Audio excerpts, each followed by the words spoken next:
Welcome to another How to Do Research and Get Published webinar on how to collaborate across paradigms, embedding culture in mixed methods designs. To get us started, I'd like to introduce you first to our team. First, Janet Salmons is a methodologist, academic writer, and artist. She's a research community manager at Sage Publishing's Research Community Method Space. Areas of interest include emerging research methods and teaching and collaborative learning in the digital age. Her recent books include Doing Qualitative Research Online from 2022, What Kind of Researcher Are You from 2021, Reframing and Rethinking Collaboration in Higher Education and Beyond in 2021, and she lives and works in Boulder, Colorado. We're also joined by Elizabeth G. Creamer, Professor Emerita from the School of Education at Virginia Polytechnic Institute at State University in Blacksburg, Virginia. She is past president of the Mixed Method International Research Association and editor-in-chief of the Mixed Methods track in the Methods in Psychology journal. She is the author of 3 recent textbooks about mixed research: The Introduction to Fully Integrated Mixed Methods Research from Sage, Advancing Grounded Theory and Mixed Methods from Routledge in 2021, and Visual Displays in Qualitative and Mixed Methods Research, forthcoming in 2024. You can see her post on the Research Methods community space as well. We're also joined by Elsa Lucia Escalante Barrios, an associate professor at the Department of Education in the Universidad del Norte, Colombia. She is co-author of a recently published book on mixed methods in Spanish and editor of one of the sections of the Sage Handbook of Mixed Methods Design in 2023. She is president of the Latin American Association of Mixed Methods Research and has co-authored several methodological articles on qualitative and mixed methods research. In 2019, she was a visiting scholar at the Mixed Methods program at the University of Michigan. We're also joined by Cheryl Poth, a professor and award-winning instructor and author at the University of Alberta in Canada. She is a past president of the Mixed Methods International Association and current associate editor of the Journal of Mixed Methods Research. She is the author of Innovation in Mixed Methods Research 2018 and co-author of Qualitative Inquiry and Research Design in 2018 as well, and the editor of the Sage Handbook of Mixed Methods Design 2023. And last, I am Sean Scarsbrick, a marketing manager on the author marketing team at Sage. My primary role is to support authors and reviewers as they move through the publishing process, with a particular focus on providing targeted research to provide support and publication support throughout. I have a BA in history from Manhattan College and an MA in history from Hunter College, and I am based out of New York. So now, as we go through the presentation today, please send your questions to our panelists. At the bottom of your screen, you'll see a Q&A button. Please type your answers there, type your questions there, and if you find any from another person who has asked that is particularly important, please feel free to upvote them, and we'll start with that at the end of the call. And with that, I'm happy to pass this over to our presenters. Well, I'll start things off. I'm Elizabeth Creamer, as he introduced me. Let me say first, as we begin, I think we've all become methodologists in the sense that we now study research methods. And mostly that means studying how other people use research methods as a methodologist. But we all began with topical interests that, of course, evolve over a career. We've all, of course, done a lot of collaboration, including with each other and across different domains. So here's an example of some of the publications we have produced in our own research and in our process of collaborating with others. So I might be a little bit unusual in that my own research, when I was actively doing research, included studies about collaborators. So I found my own topical interests tend to span about 10 years. So I spent about 10 years studying collaborators, long-term collaborators, and ended up studying more about academics who collaborate with a partner or spouse. So I've long been interested in collaborators, and anytime you study collaboration or the collaborative process, you inevitably get into questions about different methodologies, different perspectives, different points of view, which is many consider an avenue into mixed methods when you're interested in that kind of perspectives. But really, from as a topic area, you can't study collaborators without getting into how they manage differences of opinion. So what do my colleagues want to add? Go ahead, Elsa. Well, thank you, Elizabeth. You have mentioned some very interesting ideas. I think collaboration is a powerful word for this webinar. In fact, it's in the title and it's super powerful.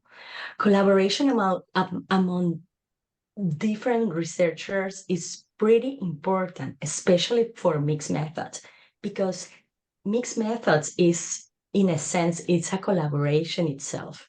For example, it requires the collaboration of quantitative and qualitative researchers. It requires the collaboration of many minds thinking about different research questions. So collaboration is a key element here. And I think have you mentioned before, and collaboration is a powerful word for the life of one of all of us, for Cheryl, for Lisa, for me. In my case, it has been a very important element. For example, I'm sharing here a collaboration with Liberia and US and Colombia. So that was very fascinating because it's a mix of culture, it's a mix of rigor, methodologies in terms of get a pretty relevant results. So that's so wonderful. And another really nice experience I would like to highlight is recently I worked with 104 researchers of all over the world focused on child temperament. And that was a very interesting experience because we put all our ideas, all our data, all our interpretation of the world. So collaboration is pretty important. I love the way we all walk the talk of collaboration. And this is the way that, although we share, kind of the publications or example of a publications, it goes to show that we also highlight and value and respect the contributions of collaborators.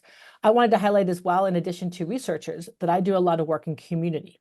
And that means then that I actually publish even with community members, whether those are teachers, whether those are the article that I put up here was from higher education, working in a center for teaching and learning. My area and my topical interest, beyond kind of my methodology is in program evaluation. So trying to make our social and our educational programs kind of as relevant as possible and as effective, as well as in measurement and assessment. And so I think that's a really nice starting place for, establishing ourselves as collaborators ourselves. And the three of us have worked together in different ways over the years.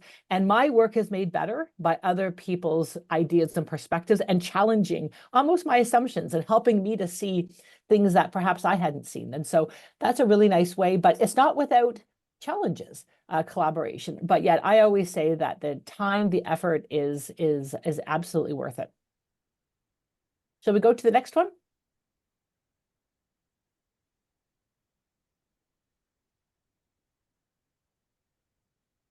Who's the lead on this one? I'm sorry, I don't have the notes. It's okay. We'll just jump in. Yeah, but so Elsa, why don't you jump in here? Okay, wonderful.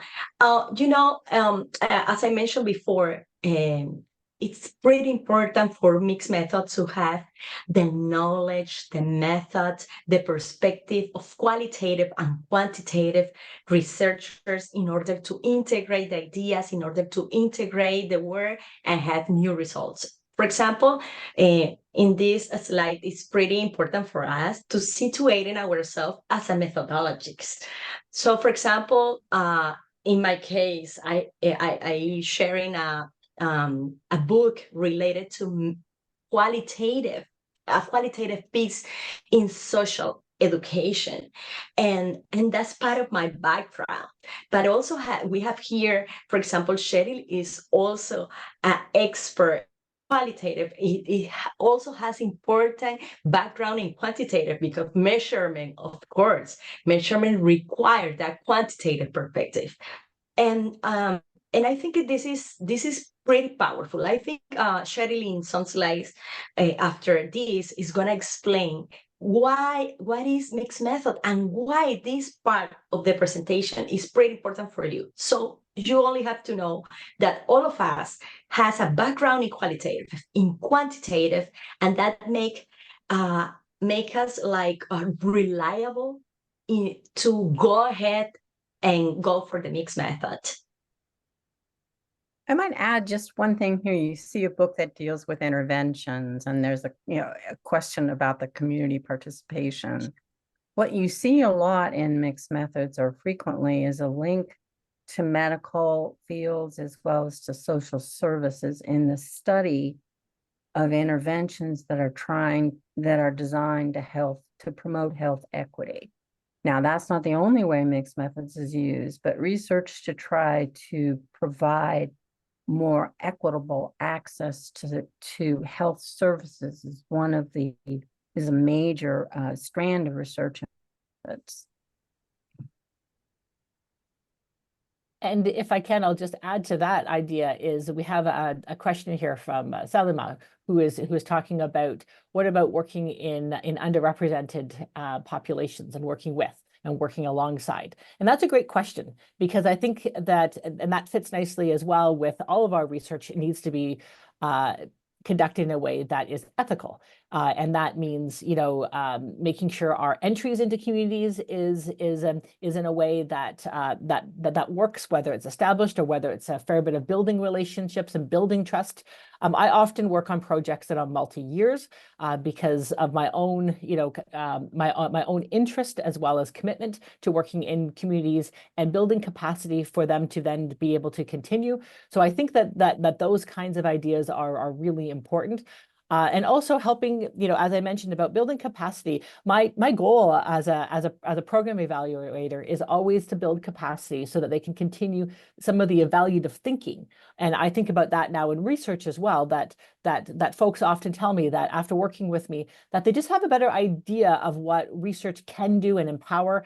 And I firmly believe around bringing back the findings as we go along, and using a participatory methodology.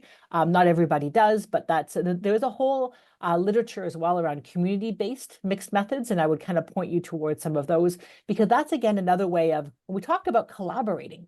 Collaborating is kind of like within the research team, across the, with our communities, at every single part of the different research process. So it is a big encompassing, kind of concept as well. Right. Shall we go to the next one? And I've got Elsa starting us off. Yes, I would like to add a little bit about that question. I think it was pretty powerful. The question also add, especially populations that are unrepresented in research, such as Black, Latins, and American Indian, Alaskan, and Native population. As a member of the Latino population or Latin population, I can say that collaboration is pretty important to make our voice visible. And there are many ways to do it. It's not only to work with the communities, it's also to have in the research team people from the culture in order to interpret the voices of the population.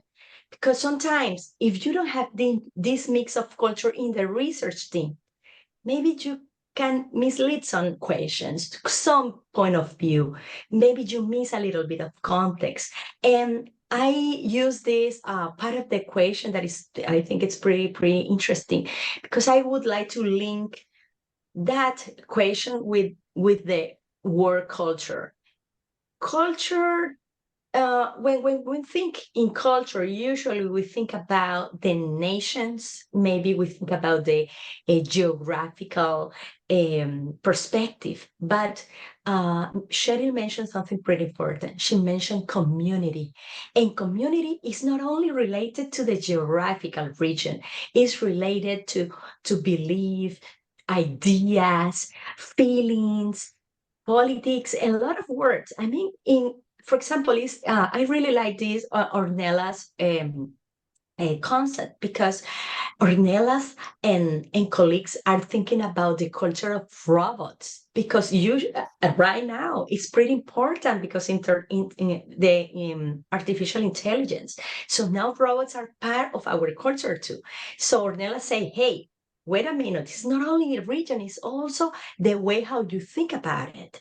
It's the individual and social interactions. So now we have to think about these communities in terms of ideas, in terms of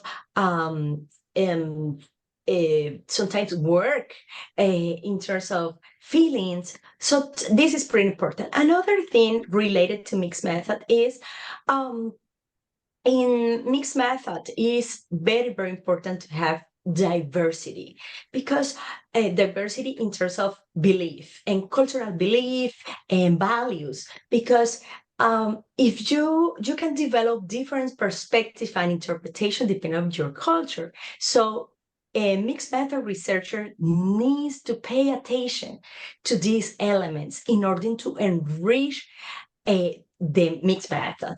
So from the perspective, we need the personal experience as member of each culture, the personal experience as member of a methodology perspective. And also we need the interaction between all these elements. That's so powerful for the academic community, but also to go beyond academic communities and try to solve the problem of our work, because at the end, that's the key. For example, in this experience, I'm sharing with you the book Mixed Methods in Spanish. And that's a pretty interesting experience, because it's a mix between a Spanish writers and methodologists and Latin American Spanish and writers. That's powerful. Why? Because you could think, okay, they speak the same language. Hey, we don't speak the same language. We have particular ideas related to our culture. And even in mixed method, when we're writing that book, it was totally visible. And that's the power. That's the power that we need here. And you're gonna know a little bit more about a wonderful experience of this chapter, and you're gonna know some details about how operationalizing the cultural work from this perspective is so powerful for the mixed method field. I love what you've just said, Elsa, and I think it's so powerful. One of the things that makes me think a lot about culture is that, we have individual culture, then we actually create culture by interacting with other folks. And then, at different levels, in terms of, pairs and groups, and then that's where we get like a community culture.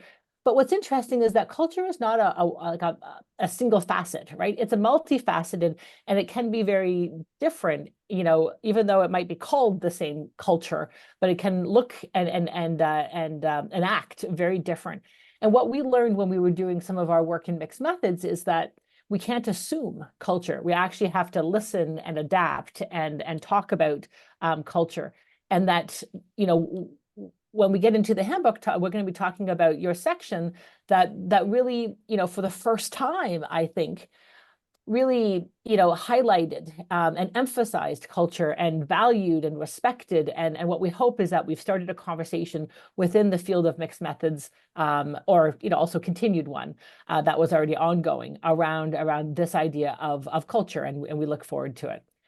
Is there anything, Elizabeth, before we go on to the next one? Because we have a lot of questions about actually mixed methods, and we're going to get into that in the next few slides. Yeah, I think we better move on to mixed methods.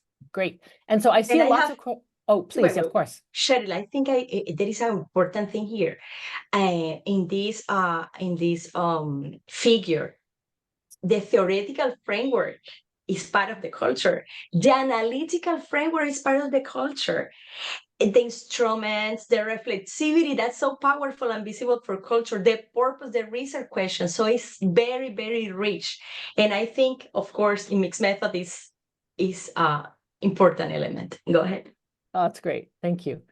So we're going to go and we're going to get now, we're not assuming that folks have a mixed methods background. So let us introduce a little bit of mixed methods, but I want to caveat this and say, this is mixed methods according to Cheryl, Elizabeth, and Elsa, and that one of the wonderful things about the global field of mixed methods is that we have great diversity.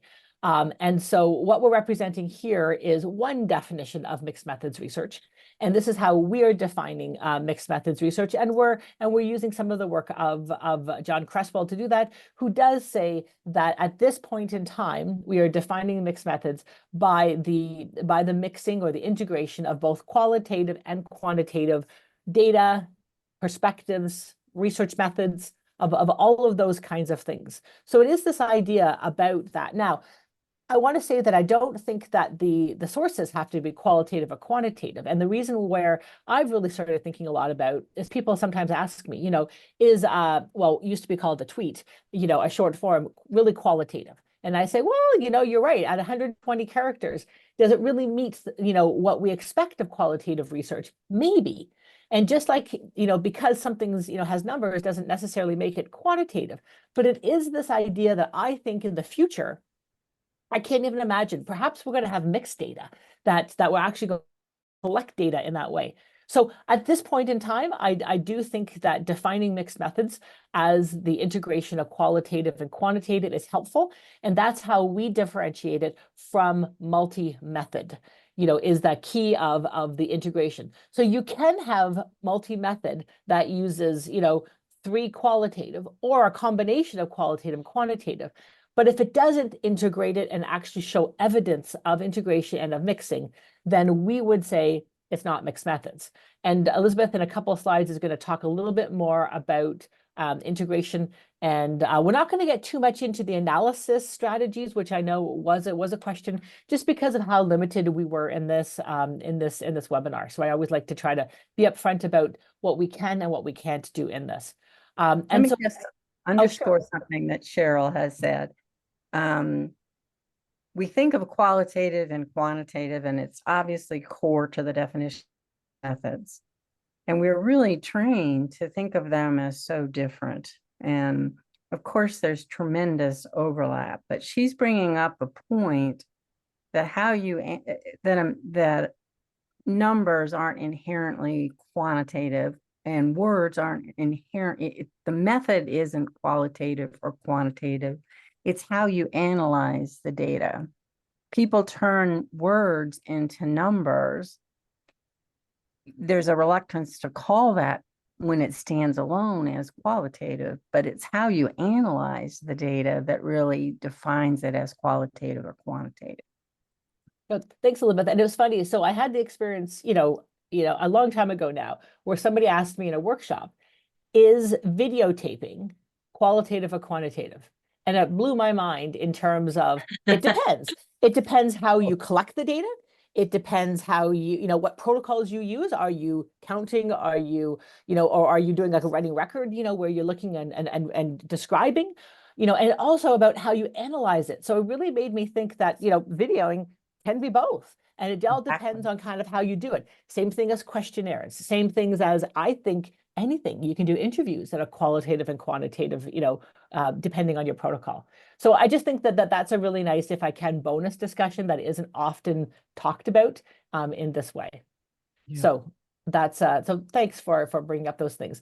We have had a question, which is great timing, which is our next slide, which actually talks about, what do we know about mixed methods and when to use it? And I think that this is really important. So Sean, if you want to go to the next one, this demonstrates that. So we want to be upfront that not all problems are suitable or need mixed methods. I do qualitative work, I do quantitative work, and I do mixed methods work. And sometimes I think I'm going into a problem and it actually appears that the problem that needs, most pressing is not what I expected it to be, and I have to adapt, my approaches to it.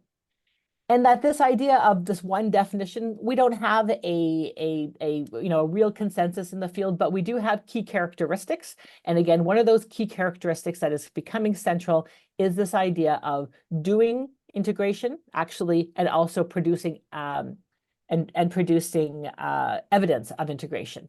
And so one of the ways, and one of the early ways when you're trying to figure out whether or not mixed methods is the way to help you to address your problem, is actually thinking about what is my, and there's lots of words for this, but what is my rationale? What is the need for integration? What is my mixing purpose? What is my, problem aim? There's all kinds of words we can use.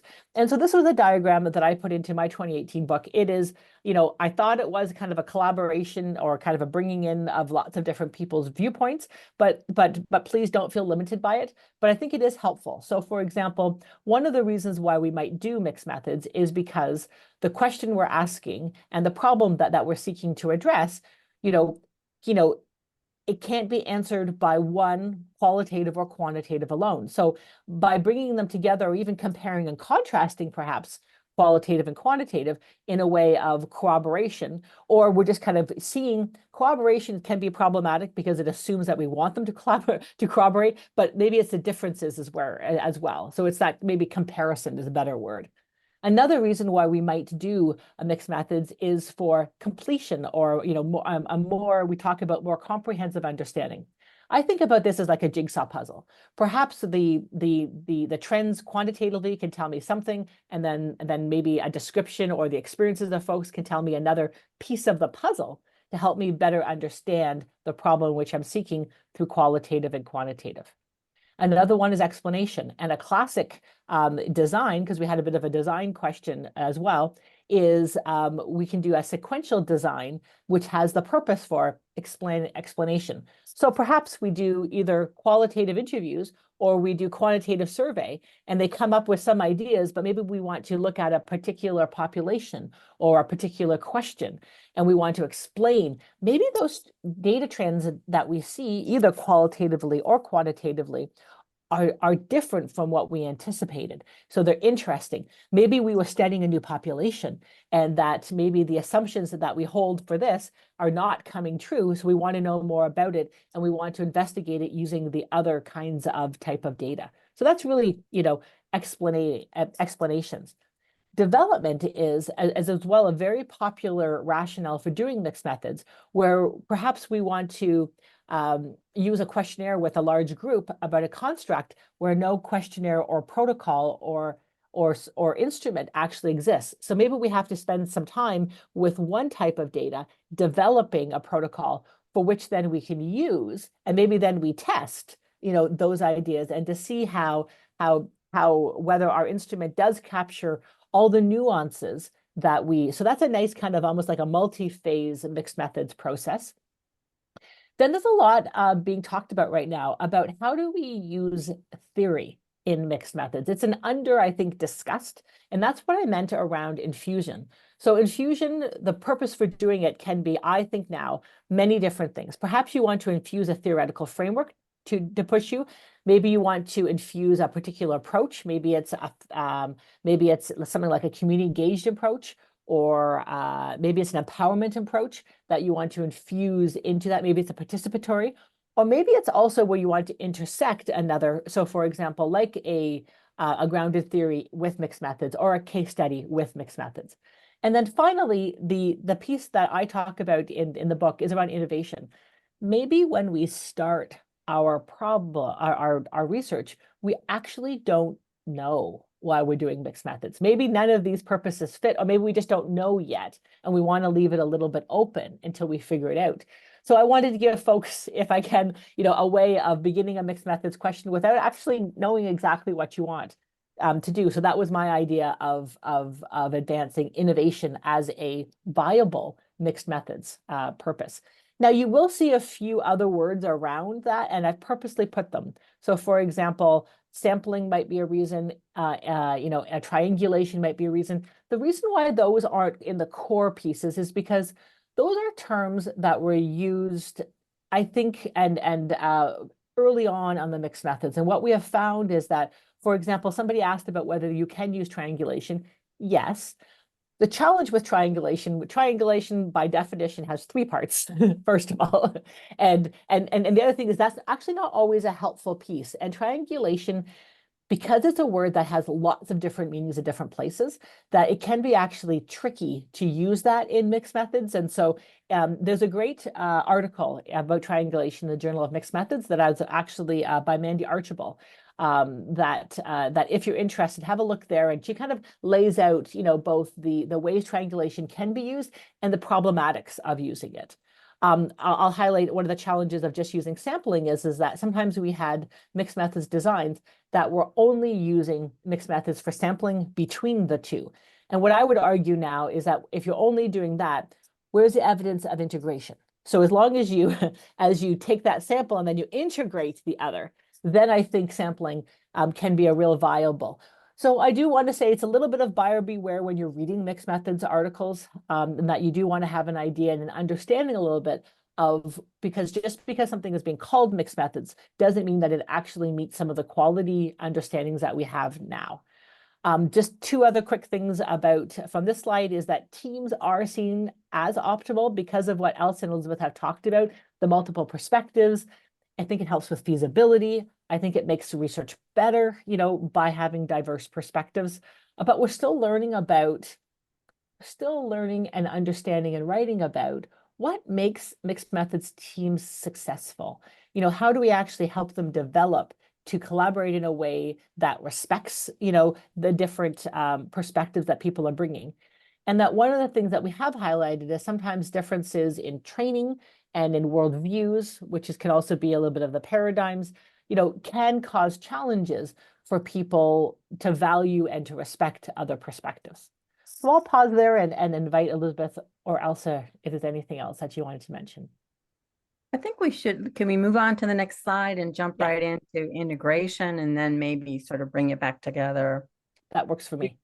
Yeah, we've talked several times, and Cheryl has really emphasized that we have qualitative and quantitative in the definition, at least one qualitative method or analytical approach, at least one qualitative analytical approach, and those that be integrated. So one of the questions that's popped up, of course, is what does integration look like?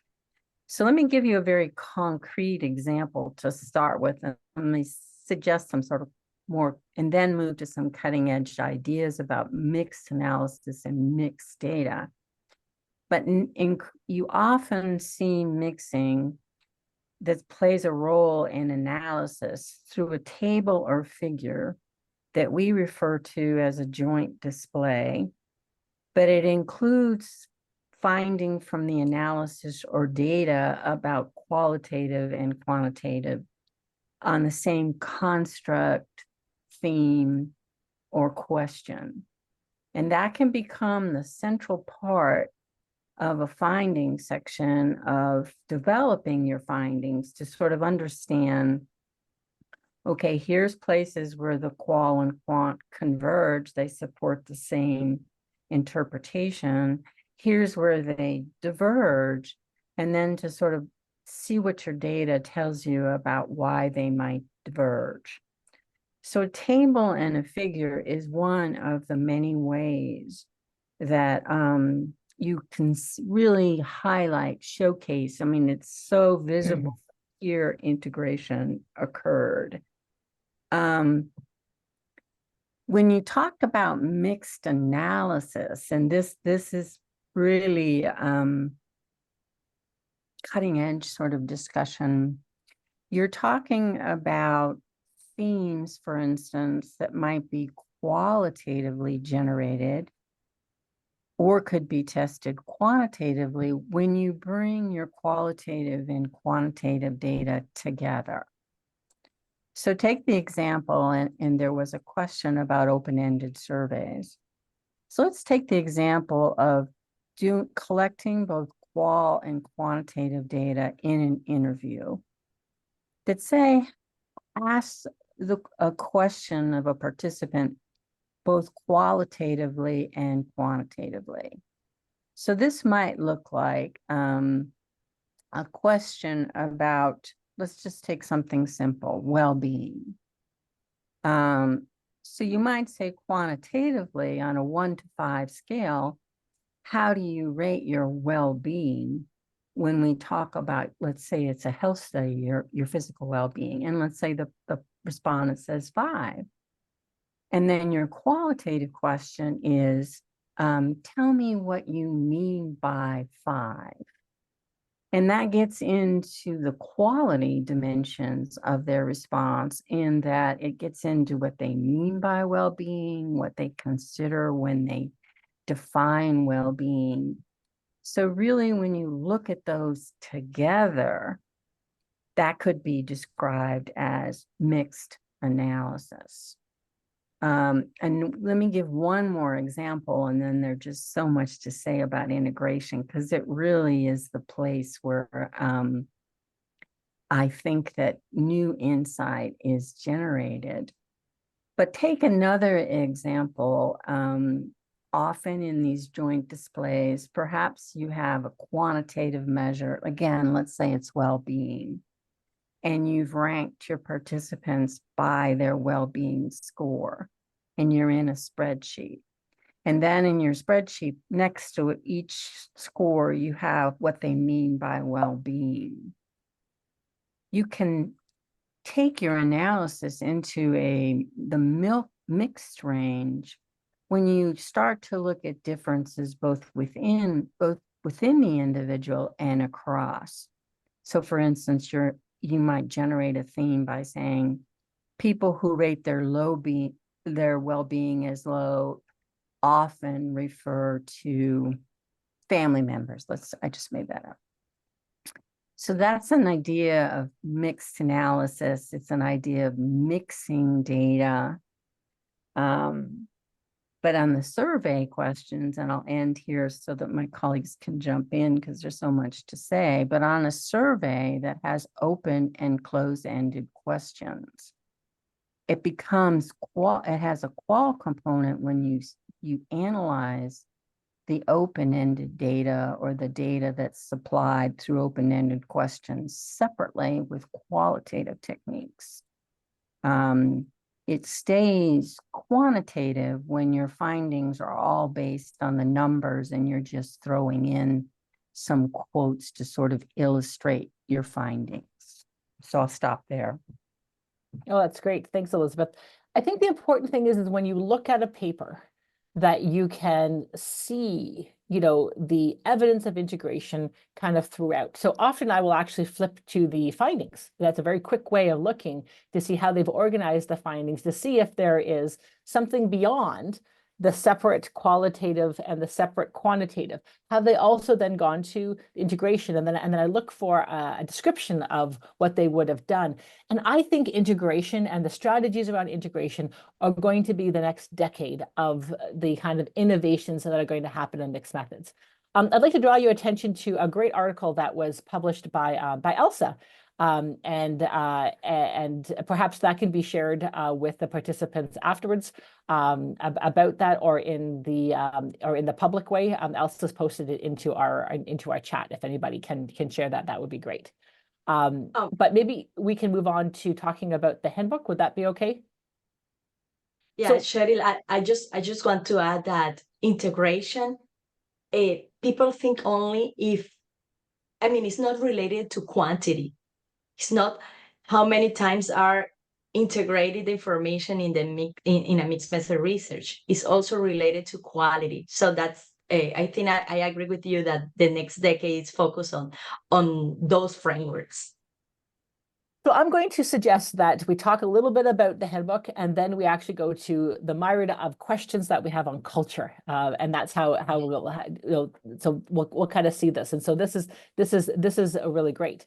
So what we wanted to do is I wanted to introduce a little bit about the handbook. I had the pleasure of serving as editor, and both Elsa and Elizabeth. The role of handbook served as section leads.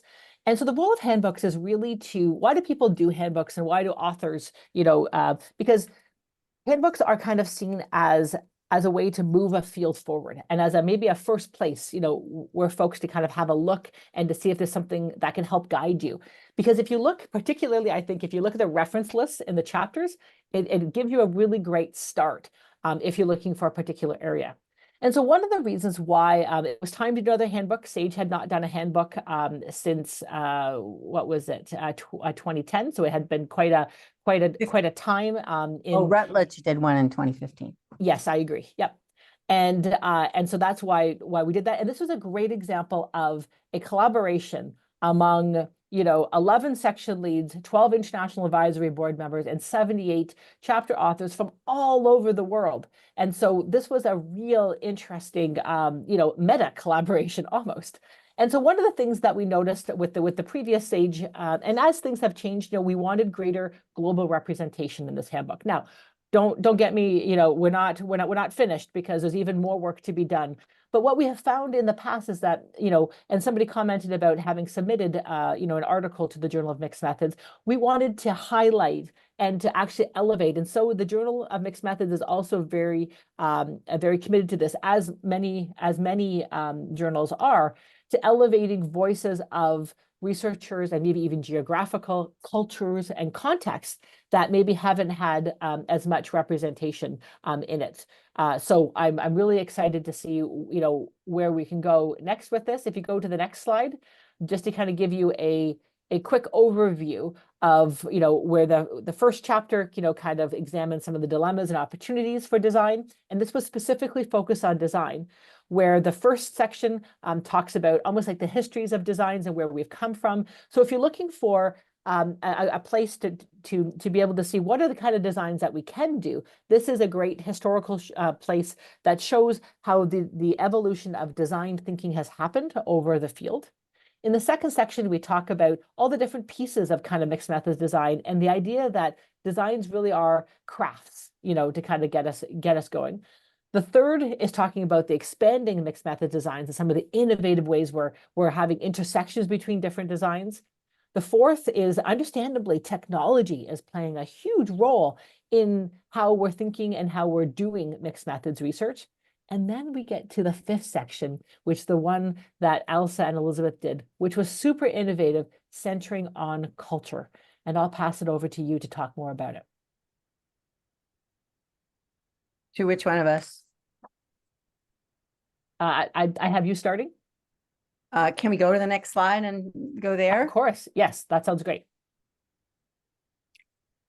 So part of what you see, one section of this handbook is devoted to culture, and it is the only handbook that has devoted an entire section to it.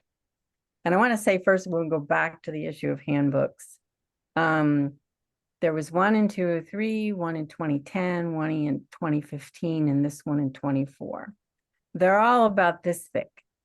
And so it scares people away because they're really thick. But if you really want to become a student of mixed methods, in the sense that you really get a sense of the diverse ways it's approached, the handbooks are really the anchor that you have to borrow one or see different chapters from them to really get a sense of the genius and all the sparks that are flying in mixed methods research in so many dimensions. But what we saw in the culture section too is that culture itself, the topic of culture, can be approached in very different ways. So the culture itself can be the topic of investigation, for example. For instance, in a chapter, one of the chapters by Hara, one of our colleagues from Japan, he's looking at, he applied a cultural framework to understand how patients interact with doctors. So he's really framing his study of that interaction and it happened to be cancer paper. And how was it influenced by the Japanese context? So he brings culture to the foreground by recognizing that that interaction was influenced by the Japanese culture. Not to suggest the Japanese culture is uniform.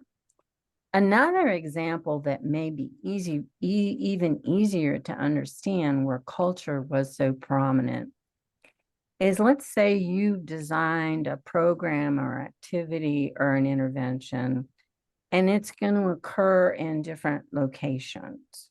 I'm not suggesting different countries necessarily. That would be very ambitious.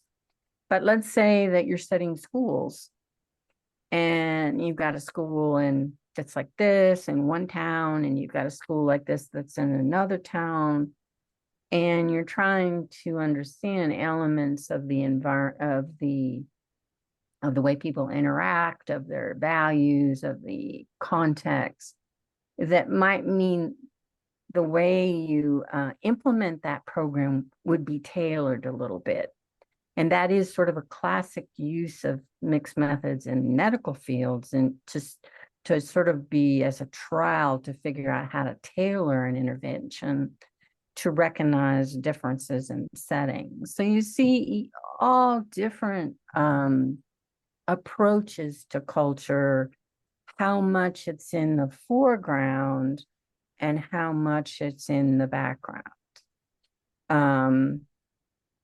One of the ironies of culture, it brings us to what qualitative researchers call emic and etic emic, E-M-I-C, and etic, E-T-I-C perspectives. It's often difficult for people within a culture to ask them what it is about their culture that influences their behavior.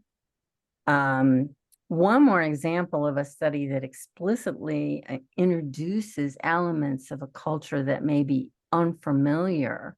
So part of a perspective is to recognize that there may be elements or practices in a setting that would be unfamiliar in other settings. So for instance, a young scholar who was just awarded the Dissertation of the Year award at the Mixed Methods Conference, Jeremiah Opiniano, I probably mispronounced it. He's from the Philippines.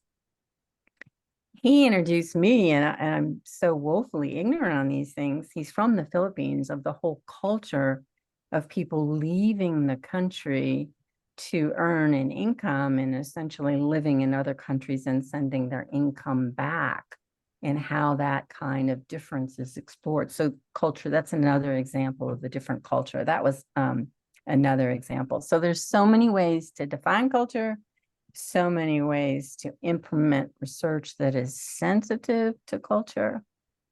So I'll stop there and see what others might have to say.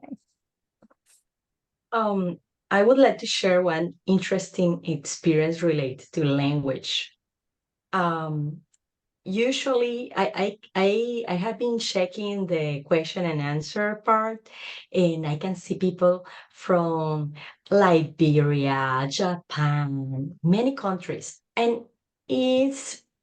language is powerful. I bet you have your own technical research language. So the technical language is powerful. And then when you try to write a paper and you have to write it in English, it's so difficult.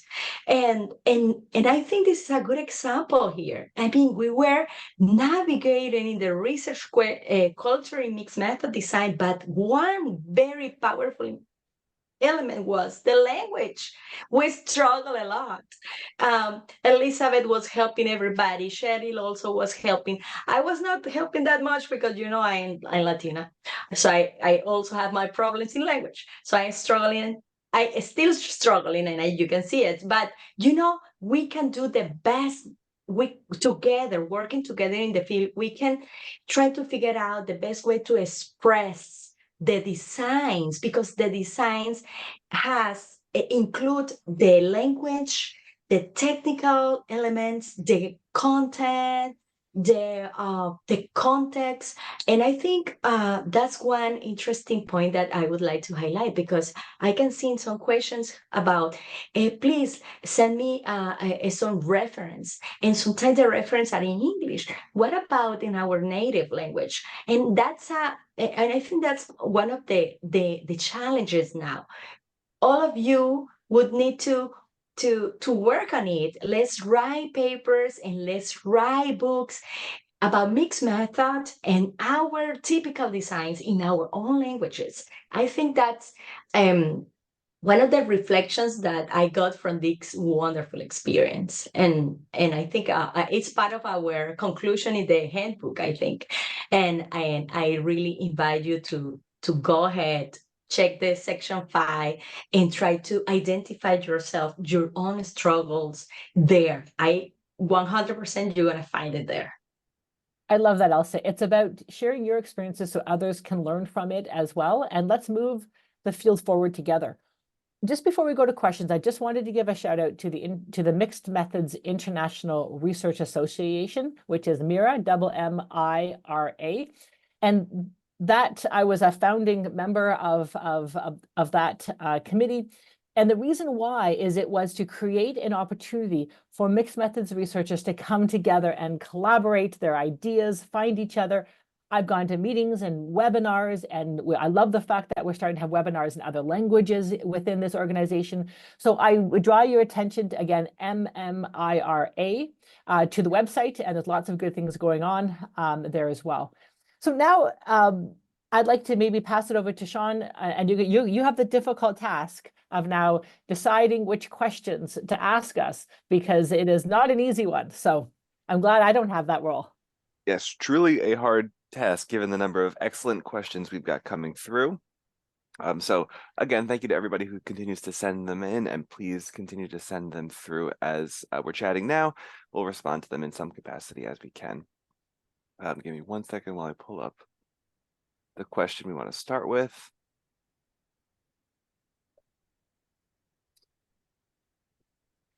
Sorry, excuse me. So I have a question here about how to write up studies effectively. And this has come up a number of times. So someone wrote, I'm struggling to present my results in discussion for mixed methods research. Should I present them separately under subheadings of qualitative and quantitative? And in the discussion part, do you combine them? Do you separate them? And how do you focus on the main themes effectively? Do you have any tips on this? I'm going to jump in and bring you back to what Cheryl said. So the tip that she suggested is to imagine a finding section that narrows your research questions and the constructs you're trying to consider down enough that you can have a section devoted to qualitative, a section devoted to quantitative, and a specific section set aside to mixed or integrated. That is another visual sign to everyone that when you have a section like that, Cheryl talked about how she goes to the finding section. It's like the headings itself, qualitative, quantitative, mix, show you that there is mixing, and therefore it's mixed methods. Now, there are also examples that the whole section is mixed. Good. So it could be a research question, qualitative findings, mixed methods findings, quantitative findings, but the most common one is the one that Cheryl talked about. And also sometimes you hear in the academic field, they said, if you have a mixed method, you can publish the quantitative and the qualitative separately, or sometimes you can go together. I would say it's depend on the research style, because if you publish the qualitative and then the quantitative and then and the third paper, the mix, you could have a little bit of overlap in the mixed method research, and you will need to be very careful with that component, because otherwise you're gonna use the same information, and the publication, have some ethical concerns about it. So that's something that I can see that many of the people here are students. So that's something that I highly recommend you should talk with your advisor. What about if you design the best way to publish your paper? Depend on your research question. That's just an advice. Great. Thank you both for that. We've had a number of questions come through in addition about culture and how to embed cultural context and cultural factors into qualitative research. So I'm curious if you could share any insights here, any easy way or any tips on how best to embed this into your work.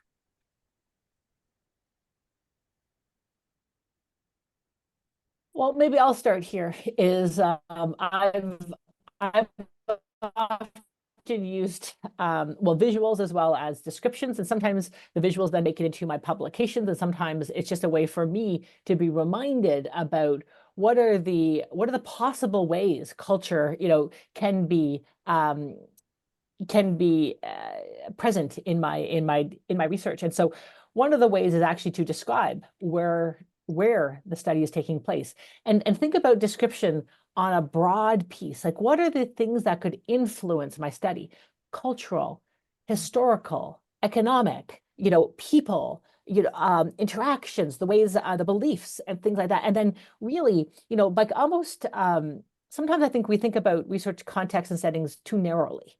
And we don't actually, think about all the things that could influence. So that's one way that I think about is starting of what can be influencing and then ask somebody else about what you think could also be influencing. And I see Janet wants to jump in here too. I know that she's done a lot of writing on this. One thing I just want to mention, and we'll include the link in the follow-up email, is that Sage has been very involved with a project called the Trust Code for global code of conduct for research participants, because the cultural question also, becomes complicated when you are going into a culture different from your own that has a different ethical and regulatory system and expectations, and to do respectful research. I know for myself, even if I were going to another community in Colorado where I live, the expectations might be different. So how do we navigate that? And this is a really excellent set of guidelines that were developed by one of the editors of the Research Ethics Journal. So, there are, I think, lots of questions to consider when you are working with people who are in a culture different from your own to do work that is respectful. Yeah, Thank you, Jen, and thank you, Cheryl. I think we've got time for one last question. Sorry to everyone. We'll follow up in a blog post with a lot more answers to your very great questions. But the last one here about integrity, and how do you work integrity into your research method and your analysis? Exactly how does that fit? And do you have any tips for any new researchers?